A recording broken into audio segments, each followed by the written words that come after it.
Okay, तो हमने pH of indicator की बात करी थी। तो आपको क्या बताया था कि जो P K I N plus और minus one is the range of pH range of particular indicator. उसी पर एक प्रॉब्लम है आपका कि at what pH does an indicator changes its colour if its a weak acid and its K I N value is 4 × 10 to the power -4। So first of all find P K I N. So P K I N क्या होता है? P K I N अगर आप बात करोगे so this is equal to negative log of K I N. So find negative log. So this is equal to negative log of 4 × 10 to the power -4. So this is coming to be 4 minus log of 4. So this is log 4 की value का 3 log 4 की value 0.6. So this is coming to 3.4. So what we know that जो range होता है वो कहाँ से कहाँ वैरी करता है? पी के आई एन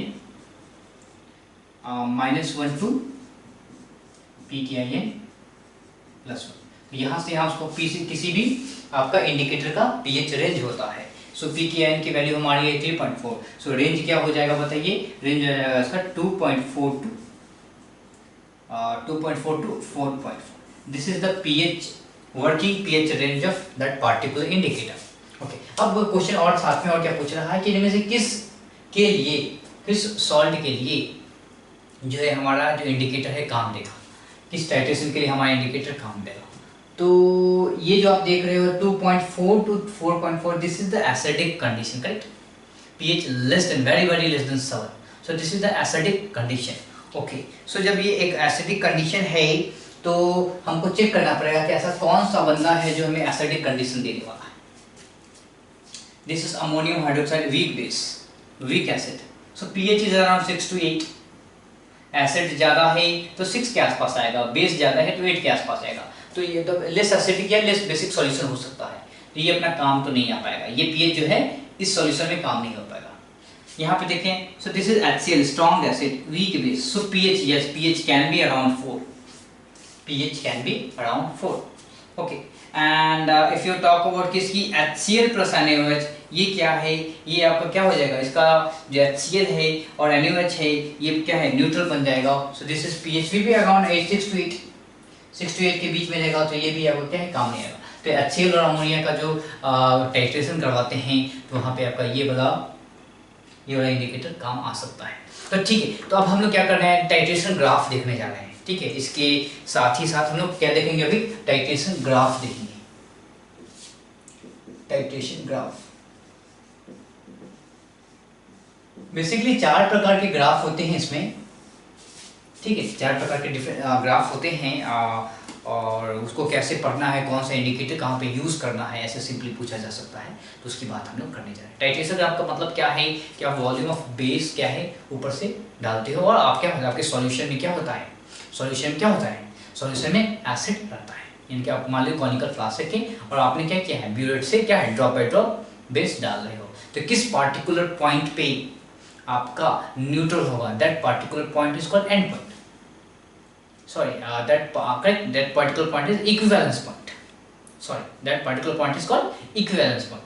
ठीक है, उसके बाद वो फिर से क्या है? आप बेस डालते रहोगे और फिर क्या होगा? एक साथ वो बढ़ेगा और फिर वो स्लो हो जाएगा। ठीक, तो मैं आपको ग्राफ बताता हूँ, पहले तो आप इसे नोट करो, सारे के सारे लोग इसे नोट करो, फिर मैं इस टाइट्रेशन ग्राफ को बात करूँ। हमारे पास 4 प्रकार के ग्राफ है, उन चारों की बातें हम धीरे धीरे करके करें। ओके, चलिए तो बात करते हैं। सबसे पहले हम बात करने जा रहे हैं किसकी? Strong acid and strong base.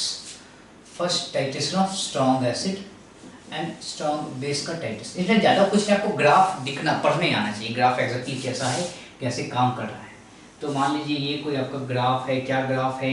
This is the graph of strong. यहाँ पे क्या है? आप वॉल्यूम ऑफ क्या ले रहे हो? वॉल्यूम ऑफ आप ले रहे हो बेस, और यहाँ पे आपका पीएच है। क्या है? यहाँ पे आपका पीएच है। So let's take 1 2 3, let's take 3 4 5 6 7 8 9 10 11 12, let's take 12 13 14। Okay, so this is what happened. अब शुरुआत करते हैं। आपने क्या किया? कॉनिकल फ्लास्क में क्या लिया है? एसिड लिया है। तो जब सॉरी, कॉनिकल फ्लास्क में जब एसिड लिया है तो उस सॉल्यूशन का जो पीएच होगा वो क्या होगा? बहुत कम होगा, 2 और 3 से होगा। तो लेट्स स्टार्ट फ्रॉम 3। तो क्या होगा?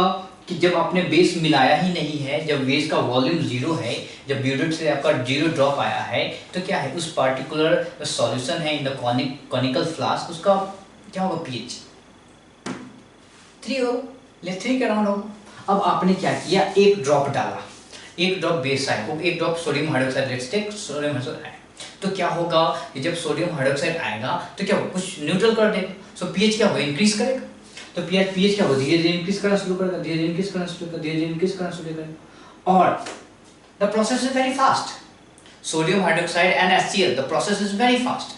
ठीक है, तो क्या होगा कि जब वॉल्यूम आपका बेस का वॉल्यूम ने आपके एसिड के वॉल्यूम को न्यूट्रल कर दिया, तो उस पर्टिकुलर पॉइंट पे क्या होगा बताइए, उस पर्टिकुलर पॉइंट पे आपका न्यूट्रल हो जाएगा, यानी कि pH 7 हो जाएगा। ठीक है, अगला ड्रॉप आया, अगला ड्रॉप आया, अगला ड्रॉप आते ही ये उछल के पहुंच जाएगा कहां पे, बेसिक मीडियम में चला जाएगा। कहां चला जाएगा, उछल के कहां चला जाएगा, पीएच आपका बेसिक मीडियम चला जाएगा। ठीक है, तो जिस पॉइंट पे, ये जो पॉइंट थे, जिस पॉइंट पे क्या हुआ है, आपका नंबर ऑफ आपका मोल्स किसके, आपका नंबर ऑफ H+ आयन और नंबर ऑफ आपका OH नेगेटिव आयन बराबर हो गया है, उस पार्टिकुलर पीएच पॉइंट को क्या बोलते हैं, इक्विवेलेंस पॉइंट। क्या है, इक्विवेलेंस पॉइंट।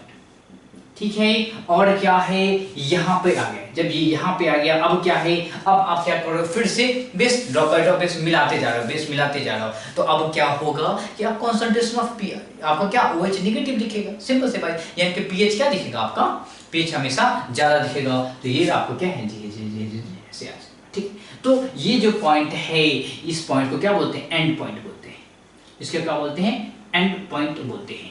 और ये जो आपका वर्टिकल लाइन है, ये जो आपका वर्टिकल लाइन है, ये वर्टिकल लाइन क्या बताता है, वर्टिकल लाइन बताता है आपको क्या, बताइए, this is the working pH range, working pH range. ठीक है, तो ये जो पार्ट है, ये जो पार्ट है आपका, ये वर्किंग पीएच रेंज बता रहा है। अब यही पूछना रहता है कि एग्जैक्टली स्ट्रॉन्ग एसिड और स्ट्रॉन्ग बेस में कौन कौन से इंडिकेटर्स काम आते हैं, तो वर्किंग पीएच रेंज के अंदर जो इंडिकेटर्स होते हैं वो काम आएंगे। तो देख लीजिए ना, दिस इज 12, आपको पता है फेनोफ्थेलिन है, फेनोफ्थेलिन का वर्किंग पीएच रेंज कितना होता है, 8.3 से 10 होता है, तो क्या 8.3 से 10 के बीच में है, जी हाँ 8.3 से 10 के बीच में है। So yes, phenolphthalein can be used as indicator when we are titrating strong acid and strong base. Clear. उसके बाद क्या हमारे पास मिथाइल ऑरेंज, क्या इसका यूज कर सकते हैं, इसका होता है 3.2 to 4.4 और 4.5, करेक्ट। सो क्या यूज कर सकते हैं, yes we can use somewhere, यहाँ पे यूज हो सकता है, यहाँ पे इसका यूज हो सकता है, करेक्ट, कुछ पार्ट आ रहा है, so we can use methyl orange also. So आप क्या है, जब स्ट्रॉन्ग एसिड स्ट्रॉन्ग बेस की बात कर रहे होते हो तो आप मिथाइल ऑरेंज और क्या है फेनोफ्थेलिन दोनों का यूज कर सकते हो। So this is all we are talking about strong acid and strong base। क्या हो रहा है, आपने क्या कॉनिकल फ्लास्क में क्या लिया, एसिड लिया है, इसलिए pH 3 से शुरू हुआ है। ठीक है, अब हम लोग बात करेंगे strong acid and week base की। जब आप स्ट्रॉन्ग एसिड और वीक बेस की बात करते हो तो देखते हैं कर्व कैसा होता है।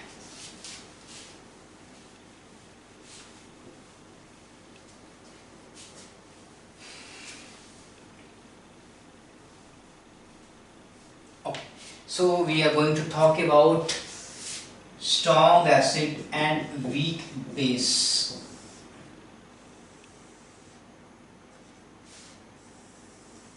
ठीक है, जब स्ट्रॉन्ग एसिड लिया तो सेम है, स्ट्रॉन्ग एसिड लिया तो आपके conical 3, right, so this is stock of 3 4 5 6 7 8 9 10 11 12। Okay, so this is your volume of base you are mixing from burette.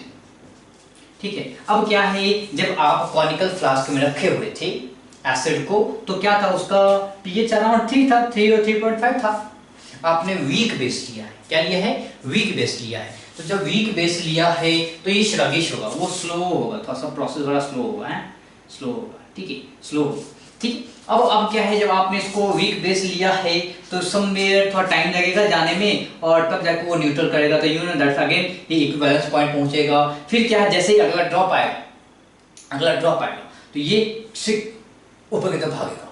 ठीक है, अगला ड्रॉप आएगा तो सीधे वो बेसिक रीजन में भागेगा, वो सीधे बेसिक रीजन में भागेगा, ठीक है। और इसके बाद क्या है, अगला उसके ड्रॉप के बाद क्या होता है कि वो क्या करेगा, किस रीजन में जाना शुरू करेगा, वो फिर धीरे धीरे क्या है बेसिक रीजन में जाएगा। सिंस ये वीक बेस है, क्या है वीक बेस है, तो वीक बेस है यानी कि डिसोसिएशन उसका बड़ा ही स्लो होगा, तो उसका पीएच जो होगा वो काफी कम होगा। वो पीएच क्या होगा, बेसिक रीजन में तो जाएगा पर काफी कम होगा, तो ये क्या होगा, तो कुछ ऐसा दिखेगा, ठीक है। तो ये जो पॉइंट अगर आपको बताए ये क्या है, this is again working range, और आपको क्या पता होगा कि ये जो पार्ट है ये कहाँ पे, काफी नीचे में है। सो 4 के आसपास का आपका ऐसा इंडिकेटर यूज कीजिए जो 4 के आसपास का उसका पीएच वर्किंग रेंज हो। और वो 4 के आसपास का पीएच वर्किंग रेंज किसका होता है बताइए, methyl orange.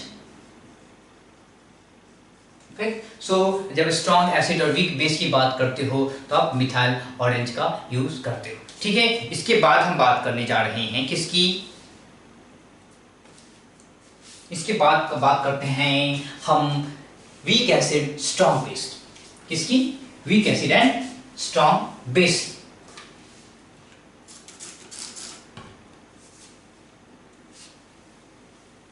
Weak acid strong base. So this is weak acid and strong base. So again graph draw कीजिए। वीक एसिड है तो उसका पीएच का आपने कॉनिकल फ्लास्क में एक वीक एसिड लिया है तो उसका जो पीएच होगा कहां से शुरू होगा, 6.5 5.5। So let's talk about this is 12, this is so क्या शुरू कहां से, शुरू ही 6 या 6.5 से होगा, करेक्ट, शुरू ही 6.5 से होगा। फिर आपने क्या है, आपने स्ट्रॉन्ग बेस डाला है, जो स्ट्रॉन्ग बेस डाला है तो ये तुरंत ही आपका क्या है न्यूट्रल कर देगा, और अगला ड्रॉप डालते शू ऊपर चला जाएगा, ठीक है। तो ये जो डंडी होगी वर्टिकल डंडा काफी लंबा हो जाएगा है। उसके बाद क्या स्ट्रॉन्ग बेस जैसे ही डालोगे वो धीरे धीरे क्या करके फिर से अपनी बेसिक मीडियम चला जाएगा। तो ये जो बंदा है this is the your and point, this is equivalence point, और ये जो डंडा है ये बता रहा है this is the working pH range of your indicator. Okay, कौन सा इंडिकेटर यूज करेंगे, आपको पता चल रहा है कि ये जो बंदा है ये क्या है अराउंड 7 के ऊपर वाला है। ये जो वर्किंग पीएच रेंज है वो क्या है 7 के ऊपर दिख रहा है। इसका मतलब कौन सा है हमारे पास, फेनोप्थिलीन। फेनोप्थिलीन जो है वो 8.3 से कहां काम करता है, 10 काम करता है। So this can be used as your indicator in this particular titration, ठीक है क्या। तो आपको समझ में आ जाएगा कि जब आप वीक एसिड स्ट्रॉन्ग बेस की बात कर रहे हो तो आपको क्या करना पड़ेगा, आपको फेनोप्थिलीन का यूज करना पड़ेगा। एक और मैं बता दूं सिंपल सा नॉर्मल सा है, this is weak acid and weak base, ठीक है। तो जब वीक एसिड वीक बेस की बात करते हो तो क्या हो जाएगा बताइए, वीक एसिड शुरू ही होगा 6 और 6.5 से, प्रोसेस बड़ा स्लो होगा। सिंस वीक बेस है तो वीक बेस है तो थोड़ा सा ही ऊपर जाएगा। So this particular vertical region is very small, very small, और फिर क्या होगा वीक बेस है तो बहुत ही स्लो चलेगा। तो ये जो बंदा है, ये जो एरिया है वो काफी स्मॉल है, वो जो आपका वर्किंग पीएच रेंज है काफी स्मॉल है। और वो कहां से कहां लाई कर रहा है, वो अराउंड 6 to 8 के बीच में लाई कर रहा है। तो जब वीक एसिड और वीक बेस की हम टाइट्रेशन कराते हैं तो हमारे पास ऐसा कोई सुटेबल इंडिकेटर दिखता ही नहीं है। तो नो जनरली इंडिकेटर फाउंड, कोई ऐसा इंडिकेटर दिखता नहीं है जो हमें इस पीएच रेंज के बारे में खबर दे, ठीक है। जब वीक एसिड वीक बेस का टाइट्रेशन होता है तो हमारे पास ऐसा कोई इंडिकेटर नहीं दिख पाता है जो इस टाइट्रेशन को कंफर्म, तो कंफर्म करने के लिए हमारे पास ऐसा कोई इंडिकेटर यूज नहीं ले पाते हैं, ठीक है। हाँ, कुछ सॉफ्टिकेटेड हमारे इंडिकेटर्स हैं पर क्या है कि वो बहुत ही ज़्यादा महंगे हैं तो प्लीज़ हर जगह तो उसको यूज़ कर नहीं सकते, ठीक है। पर क्या है even they are different methods, ठीक है। सो क्या कहते हैं इलेक्ट्रिकल मेथड्स हैं जिससे यूज़ आपको समझ में आ सकता है कि एग्जैक्टली क्या है, कंडक्टिविटी से का यूज़ किया जा सकता है, but that is different. But हम यहाँ पीएच की बात कर रहे हैं तो पीएच के आधार पे हमारे पास ऐसा कोई इंडिकेटर नहीं है जो ये बता सके कि ये टाइट्रेशन हो पा रहा है, ठीक है। कलर चेंज करने के लिए उनको रीजन ही नहीं मिल पा रहा है, ये रीजन ही नहीं मिल पा रहा है, बहुत ही छोटा है। यहाँ पे तो कितना बड़ा रीजन है अपने पीएच के लिए, पीएच आराम से काम करेगा, रीजन है पीएच आराम से काम करेगा, और वो पार्टिकुलर पीएच रेंज में है जहाँ पे जो है आपका मिथाइल ऑरेंज काम करता है या आपका फेनोप्थिलीन काम करता है, ठीक है, वो टाइट्रेशन उस रेंज में हो रहा है, पर यहाँ पर टाइट्रेशन ही क्या है 7 से 8 के बीच में हो रहा है, क्योंकि वीक एसिड है वो कहाँ पे होगा, वीक एसिड है वो तो 6 आपका 6.5 के आसपास होगा, शुरू ही पीएच वहां से होगा। न्यूट्रल होने के बाद जो आपका बेस आ रहा है, बेस भी कितना होगा 7.5, 8.5 से ज़्यादा क्या ही जाएगा, ठीक है। तो वहाँ पे क्या है आपका फेनोल्फथालीन भी काम नहीं कर पा रहा है सही से, मिथाइल ऑरेंज भी काम नहीं कर पा रहा है। तो इस तरीके से क्या है कि आपका ये titration weak acid weak base का लगभग ऐसा कोई इंडिकेटर नहीं जो बताता है, ठीक। तो ये हो गया, इस दोनों को ये 4 ही मुख्य बातें थी, इसको समझाना था। इसके बाद एक लास्ट है जो मैं आपको बता देता हूँ, ठीक है, सोडियम कार्बोनेट NO2CO3 का HCl के साथ।